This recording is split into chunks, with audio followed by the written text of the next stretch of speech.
Marcel, quanto tempo você está fazendo isso, o autoconhecimento? Como aluno ou como prof? Os dois. A somatória disso tudo. Mais de 25 já agora. Se você parar, o que acontece? Se você parar hoje, onde você está, vamos perguntar para a Juliana, que é a nossa convidada. Não, você perguntou primeiro para ele, agora ele responde. O que você acha que aconteceria? Não. Eu regrediria. Eu acho que assim, não volta ao zero. Não volta ao zero, mas o que acontece? Minha crença, tá, Juliana? Depois pode falar o que tu pensa. Não volta ao zero, e quando eu digo regredir, não é me tornar uma pessoa pior, que eu nem acredito nisso, mas há em nós um chamado a nós nos encontrarmos com quem nós somos de verdade. E no momento que eu paro de retirar os véus de inconsciência, começa a borbulhar em mim a dor, o medo, a tristeza, a angústia, a raiva, os ciclos não concluídos, a criança ferida, que coitadinha da nossa criança ferida, a infinita criança ferida. E ele começa a borbulhar como um chamado para olhar. Sim. E aí começa a me causar dificuldades e eu começo a regredir. É a minha percepção. Eu não acredito em outra coisa. É a minha também. Perfeito. Estar atento, né? E tu sabe que eu tenho um tio... Um eterno aprendiz. Ele é evangélico e me falou uma coisa bem interessante anos atrás. Assim, eu fui pegar no aeroporto para levar para ver meu avô. Ele disse, meu filho, essa gente rica, pode escrever, ou morre de morte matada, ou morre de doença berba. Eu achei graça, não coloquei muita atenção. Mas eu sou um atento observador da realidade. E a quantidade de pessoas muito ricas que terminam morrendo de câncer me choca. Eu não tenho dados estatísticos, mas me choca. Por quê? Porque em tese não é proibido uma pessoa rica morrer de câncer, não é isso que eu estou falando. Em tese a pessoa teria, como a gente diz, todos os recursos. Ela teve os melhores médicos, ela teve os melhores terapeutas na minha cabeça, né? Mas aí eu começo a achar já que ela nem terapia fez. E os melhores alimentos. E eu começo a me perguntar em que medida. Porque a gente olha para essas pessoas, parece que está tudo bem. É nesse sentido que eu estou falando. Entende? Que não tem, parece que não tem problema. Que a gente sabe que tem. Muitos. Mas o jeito que elas se colocam para elas mesmas e para sua audiência, para sua clientela, para os seus amigos, está tudo resolvido, né? E aí eu acho que bem no fim, de acordo com a tese do meu tio, a doença braba é o recurso extremo para a pessoa olhar para ela. Sim. É um chamado ali, o corpo gritando, né?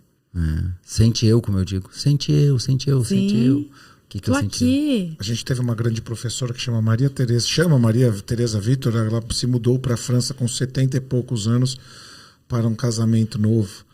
Dá tempo para todo mundo.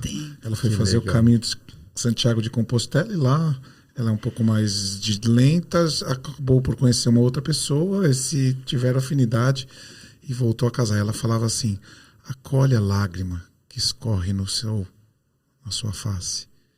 Entendo o que ela quer dizer. Eu nunca me esqueço da primeira, eu era estagiário dela no ITK Treinamentos, lá no Tadashi, e a hora que ela falou isso, eu comecei a acolher todas essas sensações físicas para entender o que ela queria me dizer, né? E aí fui fazer experiência somática, Associação Brasileira de Traumas, de dinâmica energética do psiquismo, para entender essa máquina aqui. E é isso que você está falando, né? Se a gente só fica ali em busca de algo, mas não presta atenção nesse veículo, templo, qual é o nome que você dá, Ju? Templo. Esse templo que chama corpo, tudo fica difícil, né? Sim, e as pessoas deixaram, né, de observar as sensações. O corpo fala o tempo inteiro. E voltando à psicologia transpessoal de novo, né? Ela tem 4 conselheiros, que a gente chama de reis. Razão, emoção, intuição e sensação. E muitas vezes as pessoas ficam Repete aí, Ju. Razão, emoção, intuição e sensação. E tem que estar bem equilibrado, né? Não só o racional, não só o emocional, mas quantas pessoas deixam de observar o corpo, as sensações físicas, e o corpo fala o tempo inteiro. A intuição, quantas vezes as pessoas deixam de escutar a intuição, ficando no racional só. Muito bom. E na tua experiência como terapeuta, ajudante, qual tu percebe que é a maior dificuldade das pessoas, assim, para utilizar os conselheiros? Sei que a gente não tem um medidor, assim, mas a tua sensação, assim, tá mais difícil para as pessoas perceber as emoções, a intuição. A razão, a gente já sabe que a gente tá dominado pela razão, né?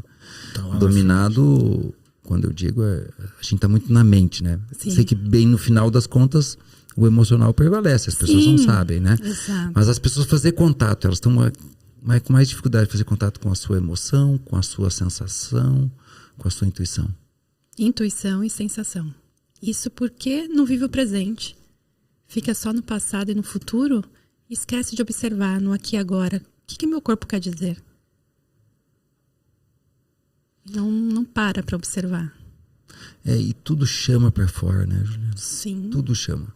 Os veículos mais fáceis hoje são as bebidas e comidas que estão me tirando para fora no que diz respeito às sensações mais profundas, né? E as distrações, né? O telefone, sim, a televisão. A Juliana vem fazendo meditações em praias, em parques, e você vê essa coisa das pessoas quando estão ali presentes, respirando, começarem a sentir o corpo e... É nítido, né? É muito nítido. E na primeira ou segunda sessão, quem faz terapia comigo individual, eu falo, comece a observar o seu corpo. Tem um caderninho. Aconteceu algo, viu algo, né? Escutou algo. Observe, leve para o corpo. O que o corpo está te falando? Aí vem sempre, né? Um frio na barriga, mão suando, pé na bamba. As sensações mesmo do corpo. Isso, e o que isso quer dizer? E muitas delas são memórias, né? Do nosso subconsciente. Mas muitas. Então, assim, veio, né, o gatilho, aí veio a emoção, vai pro remedinho, nem vai olhar, né, por que tá doendo? Ou por que tá com dor de estômago? Por que tá com frio na barriga? Ou por que tá com frio? E aí, a gente, na terapia, né, volta pra essa dor, volta pra essa... A Ju já tá falando, já tô vendo qual dor que tem no meu corpo aqui. Mas é exatamente isso, né? Então, assim, aí as pessoas não sabem observar. Não fica. Nós, ocidentais, eu acho que os orientais, eles têm já são ensinados. Eu também fui treinado para isso, sabe? Sim, para não sentir, né? Mas eu tenho prestado atenção mais nas culturas orientais. Eu acho que eles estão mais presentes, mas tem uns nós que são muito incompreensíveis, né? Claro, são mais presentes, mas não são perfeitos, é claro, né? Sim. Mas é óbvio que são mais presentes, mas uma exigência, né? Na Copa do Mundo, os japoneses vieram no Brasil e aí, quando terminava, em vez de eles irem para casa, ficavam limpando. É bonito e é triste, tu não acha? Lembra da dualidade? Bonito e triste. Bonito porque tem disciplina, porque tem amorosidade, porque tem cuidado. Eu lembro de uma frase... Mas o desfrute, meu amigo. Eu lembro do Décio falando uma frase que assim... Décio, para quem não sabe, é nosso professor de constelação. E ele falou uma coisa assim. Eu falo, como tomar uma decisão, Décio? Ele vai num equilíbrio, ou chutar o balde e as consequências. Se chutar o balde, acho que tudo na vida é esse equilíbrio, né? A gente saber sentir, aprender, tá na sombra, tá na luz. O que isso quer me dizer? E a partir disso, seguir. Mas que eles estão mais presentes, eles estão, obviamente. Isso é nítido, até pelas práticas, né? Sim, acho que pela educação, né? Pela educação, pela cultura, é maior do que isso, né?